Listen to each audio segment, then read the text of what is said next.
बच्चे को स्तनपान कराना क्या पाप है? अंजू पति अविनाश के लिए खाना बना रही थी।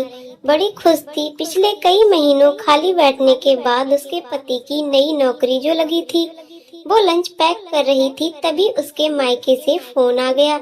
सुनकर स्तब्ध रह गई बेचारी। उसके पैरों तले जमीन खिसक गई।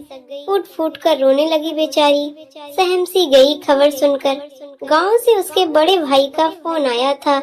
उसकी माँ का देहांत हो गया था। उसने अपना किचन ज्यों का त्यों ही छोड़ दिया। अब उसे एक सेकंड भी रुकना भारी लग रहा था। पति अविनाश की नई नौकरी लगी थी, इसलिए वो तो नहीं जा पाया और ना ही अंजू ने उस पर जोर डाला। पर अविनाश ने उसे स्टेशन से टिकट देकर अपने 1.5 साल के बेटे के साथ ट्रेन में बैठा दिया। ट्रेन के डिब्बे में बहुत भीड़ थी। उसने जैसे तैसे जगह बनाई और वहीं भीड़ में घुस गई अपने बेटे के साथ।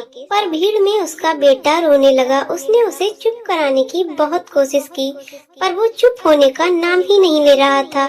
उसे भूख लगी थी। बेटे की भूख शांत कराने को उसने बोतल निकालने के लिए अपना बैग टटोला, पर उसमें बोतल नहीं थी। माँ की मौत की खबर से बेसुध वो बोतल लाना भूल गई थी।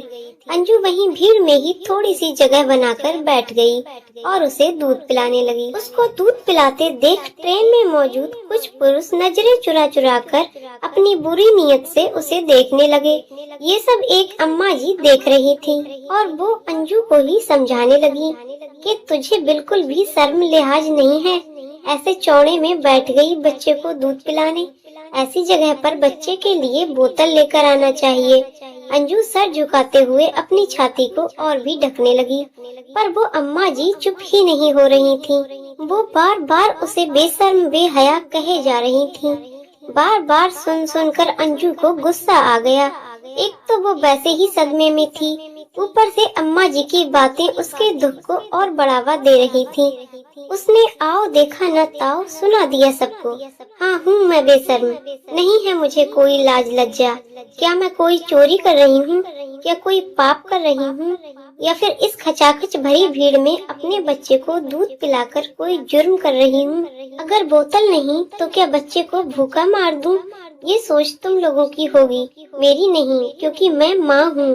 शर्म तो आपको आनी चाहिए, शर्म तो आपकी सोच, आपकी आंखों को आनी चाहिए। लेकिन आप जैसों की मानसिकता ने मुझे बता दिया कि भीड़ में बच्चे को दूध पिलाना एक घृणित काम है। संसार का सबसे सुंदर काम बच्चे को स्तनपान कराना एक लज्जित काम है। आज तुम सभी की माँ बहनों को पता चलेगा तो मर जाएंगी बेचारी शर्म से। उन्हें क्या मालूम जिन बच्चों को छाती से दूध पिलाकर बड़ा किया है, वही बच्चे बड़े होकर उसी छाती को लज्जित करेंगे। हाँ शर्म है मुझे ऐसी सोच ग्रस्त समाज में रहने में। शर्म है मुझे तुम लोगों को इंसान कहने में, भाई बंधु कहने में। अंजू के मुंह से ये सब बातें सुनकर सभी के सर शर्म से झुक जाते हैं और महिलाएं तालियां बजाकर उसकी सराहना करने लगती हैं। ये सब चलते चलते उसका स्टेशन आ गया। वो अपने बैग और बच्चे को लेकर उतर गई। भीड़ अब भी सिर झुकाए खड़ी थी। वहीं अम्मा जी उसे दोनों हाथ ऊपर उठाकर आशीर्वाद और ढेरों दुआएं दे रही थीं। मानसिक रूप से बीमार लोगों की सोच को सामने रखने का एक सूक्ष्म प्रयास।